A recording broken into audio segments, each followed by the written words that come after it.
back, everyone. You might have heard about Parler, the social media website getting censored from the internet. Its services removed by Amazon, other types of censorship targeting it, and concerns now this type of censorship may be spreading. Now, to learn more about this, we've invited to speak with us John Mates. He's the CEO of Parler. Hey, John, great having you on. Thank you for having me. So, what exactly happened? You know, we're hearing all kinds of noise. What exactly happened with this whole censorship? Yeah, there's a lot of rumors and misinformation spreading around the internet about the circumstances, but you know, kind of the backstory is we had a good relationship with Apple, you know, and Amazon. Google, we didn't really speak much to at all. We just had an app on their store, really. But you know, Amazon, we were in calls weekly. We talked with them all the time. I had personal text messages with our Amazon rep, you know, all the time, very often. And we were assured everything's fine. You know, once in a while we'd get complaints about content. We'd be like, oh yeah, you're right, that is legitimate, or oh, no, that's not legitimate, but you know, thank you for sending that over. But there was never any indication that there were any problems with what we were doing. And what we were doing is really, you know, the industry standard, and you know, with some more lax provisions about political speech, so people can politically talk without being censored. There's no bias. You know, that was great. And when it comes to violence, though, and it comes to incitement of violence, illegal activity, that was strictly not allowed, and that is not going to ever be allowed on Parler, violence and planning of violence. Now, come Friday, this is a normal morning, or at least normal for us. We were #1 on the App Store. That was the abnormal part. We were really growing a lot. But otherwise, it felt relatively normal with our vendors. We were #1 in the App Store, growing tremendously. And then we get a complaint from Apple. And normally, we get their complaints via a phone call, and they say, hey, just wanted to let you know, there's some issues here. You know, what are you going to do long-term to solve this? We give them a plan. You know, they say, okay. We have a follow-up call later, and they say, you know what, you guys did a good job. It looks like you guys are on track. Thank you so much for adjusting and scaling up, and we're glad to hear that you're on our, everything's good. So we saw a very aggressive letter. At the same time, it went out in the press, and actually, many of our teams saw it first in the press, then the actual email that we got from them. Very aggressive, blaming us, essentially asserting, not necessarily saying outright, but claiming we were responsible for the events on the 6th. Horrible events, the violence at the Capitol, horrible events. But it was blaming us for it.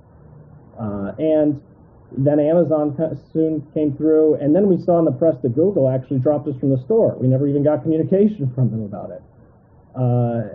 And so all this happened on Friday, all at once. It was pretty wild and out of nowhere, completely unexpected. And so this was multiple platforms simultaneously acting, is this accurate? Yes, all at the same time, different companies. As if, and it felt like they all colluded with one another to do it. There was no, it was so fast. And actually, one vendor that was left out on Friday was that, Twilio, which sends text messages, also sent us a notice too. So, and the text messages are very important. It keeps it so that, bots and spammers and scammers have a very hard time getting into Parler because the text messages keep them out.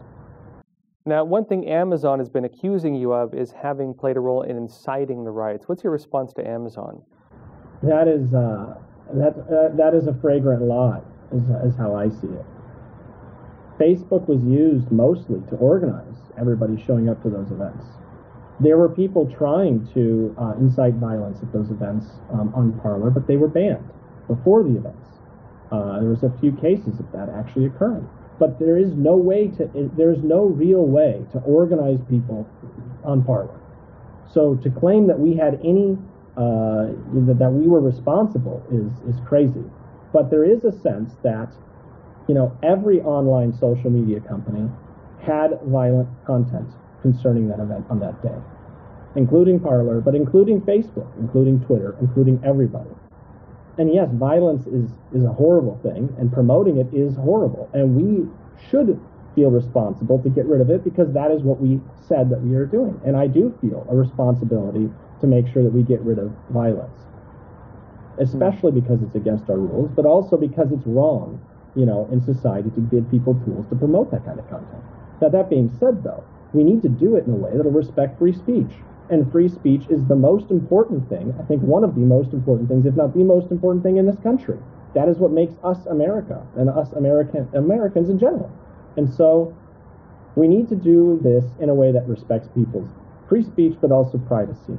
And that's really what we're going to be focusing on very soon too, is how to do that and solve those things. But what we had done is nothing different in terms of the amount of content and how quickly we got to it and things of that nature. I don't think it was too different than Facebook or Twitter.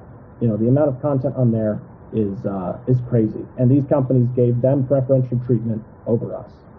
Now, I guess just on that note, you mentioned that, for example, Twitter, Facebook, they also had content like this, and not only that, but most of the organizing for this protest were on Facebook. And so one of the things we're seeing now is that you are being held accountable, though, for essentially not playing the publisher role. What's your response to this? So we are a platform and not a publisher, as opposed to Twitter, Facebook, and these other companies, which means you have a right to free speech in what is essentially a town square that follows the law, and we're being held to a higher standard than what Twitter and Facebook are being held to, even though they are openly more publishers than they are platforms. So it is strange. We were following the law. We didn't break the law. In fact, I think that we not only, given the circumstances, did extremely well, given the circumstances, but we will do better in the future. But that being said, the standards that we're held to are higher than that of Facebook and Twitter, and that is wrong, because that is giving preferential treatment to some clients and some customers and not others, and then abruptly terminating us with what I would call bad faith, and doing it so quickly that there's no possible way to remedy, and doing it in a way so publicly that it tarnishes our brand and it doesn't allow us to get anywhere else. They maliciously did this, all at the same time, to ruin our reputation and destroy our business. That is evil. Now, it seems to be, at least in my analysis, there's some hypocrisy going on with some of these big tech companies, because for themselves, they're arguing that, for example, they should not lose Section 230 protections because they're arguing that they can't be responsible for all the content on their platforms. They're arguing, again, that being publishers versus being, for example, platforms, that they don't have to check every single comment and so on. They're trying to protect themselves on these grounds. Whereas Parler, you're being targeted for not acting as a publisher. What's your response to this? Well, it is interesting because, I think the goal of 230 should have been, or should be, that it maximizes people's free speech by removing that liability from the companies so that they don't have to worry about lawsuits all the time and can focus on their own terms of service. Now, Parler, our terms of service were approved by Apple, Amazon, Google. We've had many talks about it, and they've never indicated that things were this bad or even out of compliance for the most part. And yes, on Friday, we were experiencing a large growth. I mean, number one on the App Store, a lot of people were downloading and installing and making accounts, a lot of new content. At the same time, the press had run a cycle trying to claim, Parler was somehow responsible for the violence. So then you get a bunch of people on Twitter saying, hey, let's sign up and make them look worse by flooding it with a bunch of stuff. So we had a lot of things going on, and we were a little bit behind on our moderation on Friday. But that's normal in large amounts of influx and growth, and we, of course, would need to adjust our algorithms and things to be more proactive about it. Previously to Friday, we were less, we had presumed innocence before guilty, which is a lot of, what our platform is about. So it's hard to keep up with that as it gets on there.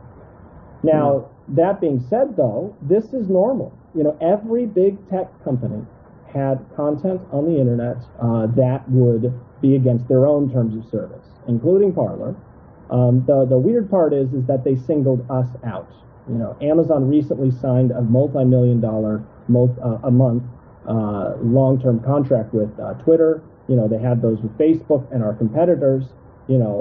It's very curious, the circumstances as to why they're not looking at what's going on those sites, but they're looking specifically to target Parler. Well, and this is, of course, one of the big concerns around Section 230, because Section 230 is there on the basis that tech companies, social media platforms do not have the ability to moderate to that degree. That was the basis of that protection. And so you see them now flipping this whole thing, making it sound like not having that type of censorship is somehow a bad thing, essentially. It was very interesting. I saw on Twitter today they announced that it was horrible that the Ugandan elections were going on, and they stopped access to Twitter and Facebook and all these companies. And they were saying how horrible it is that you would cancel free speech during an election. Meanwhile, all of them, Twitter, Amazon, Facebook, Google, these companies justify censorship of Parler and free speech during, in a country where free speech is so integral. So the double standards and hypocrisy is crazy, especially in regards to 230. They use it when convenient against you. They hide behind it for their own comfort. It is very interesting.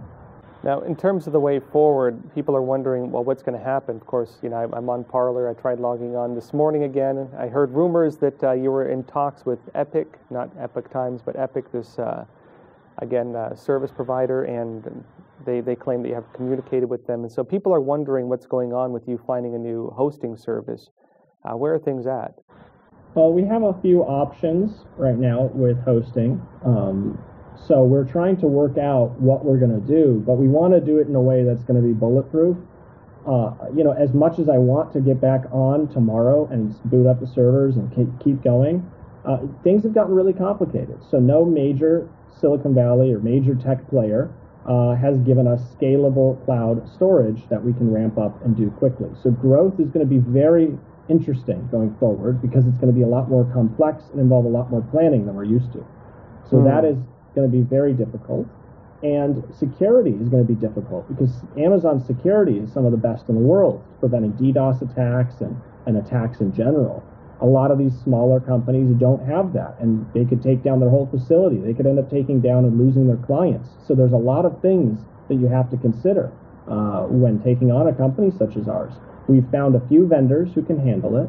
We have found a few vendors who can help us mitigate the problems, but we want to do it right. And so it's going to take some time, but when we come back up, it's going to be solid. It's going to be, good. I'm very confident in that. And I'm confident we will be back, and it's going to be sooner rather than later. Now, in terms of when Parler started and the vision of it, why did you start Parler?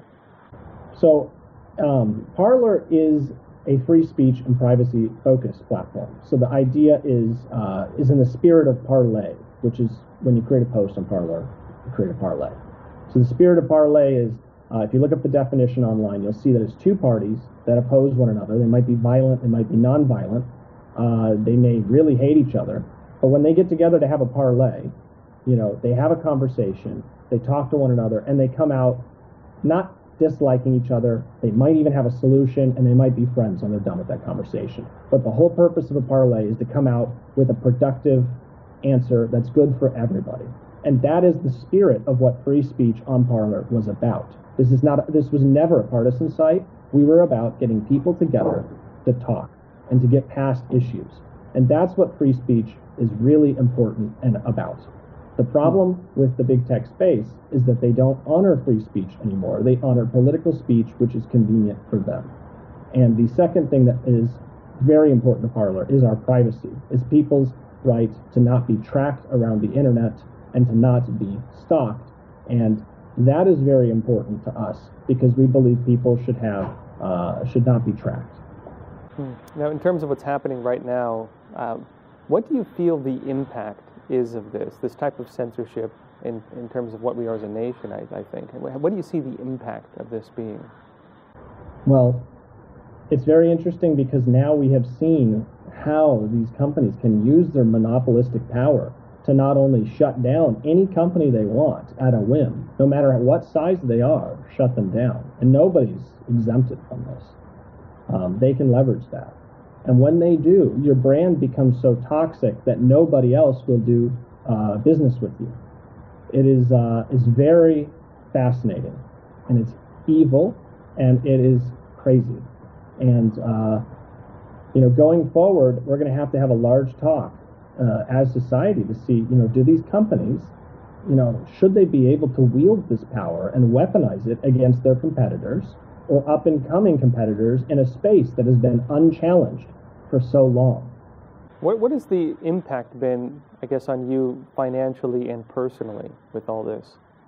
Well, our revenue stream has dropped to zero instantly from what was a very good revenue stream covering our overhead for the most part. And, our value has gone down, I think, significantly in the short term. And our growth, which was, tremendous, exponential, #1 on the App Store, has just flatlined to zero and not. So it's pretty crazy to see overnight all of those things just fall apart. You wake up a Friday morning looking at, optimistic, your future looks really good, you're moving forward at 1,000,000 miles an hour, and then you just slammed right into a brick wall. And, you got to pick yourself back up. And the first few days were devastating. I mean, it was like the worst thing that you can possibly imagine happening to you. It's like your job's gone, everything's gone. It feels like, you've just been destroyed.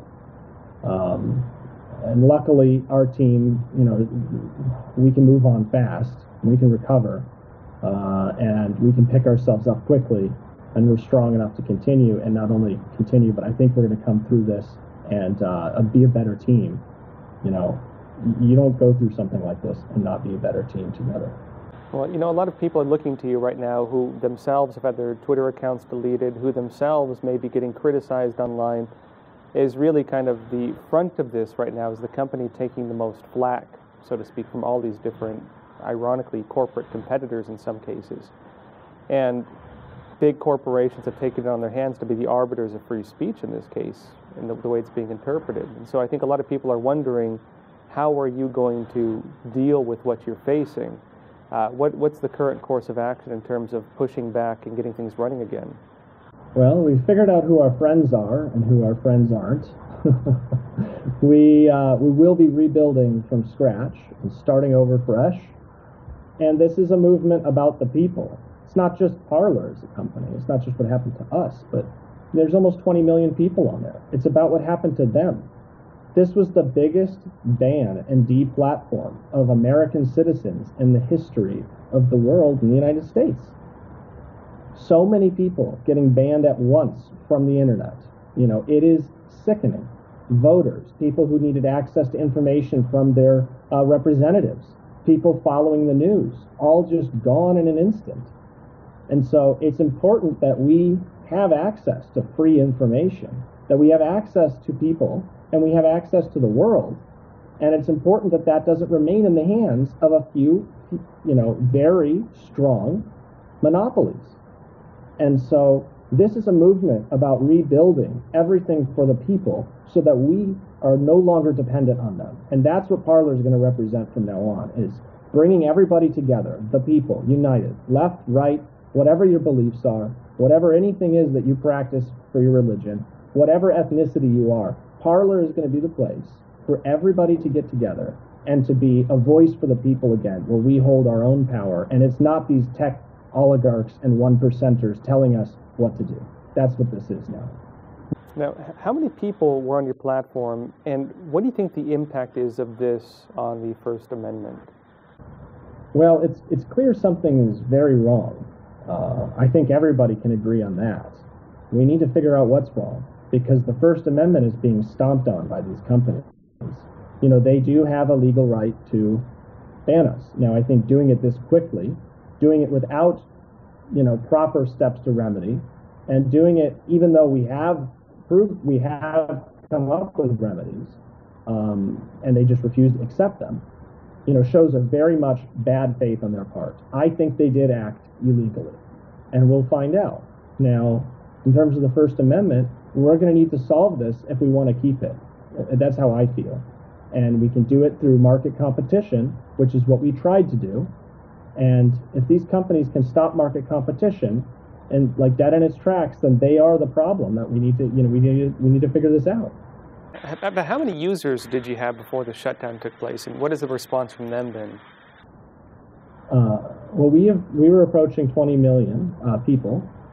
We were approaching it quickly, Even in the last days, we were getting upwards of 1,500 users, new accounts per minute, even after the Apple Store ban and the Google Play Store ban, which means that those were only signing up through our website, which our website's only 30% of our traffic. So that's how rapidly we were growing at that time, which is tremendous.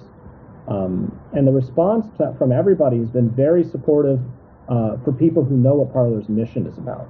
And even some who didn't quite understand Parler's mission seem to think that this is horrible, that these companies have this kind of authoritarian power and are willing to use it in such a quick, swift, and evil fashion to kill something that was growing so rapidly.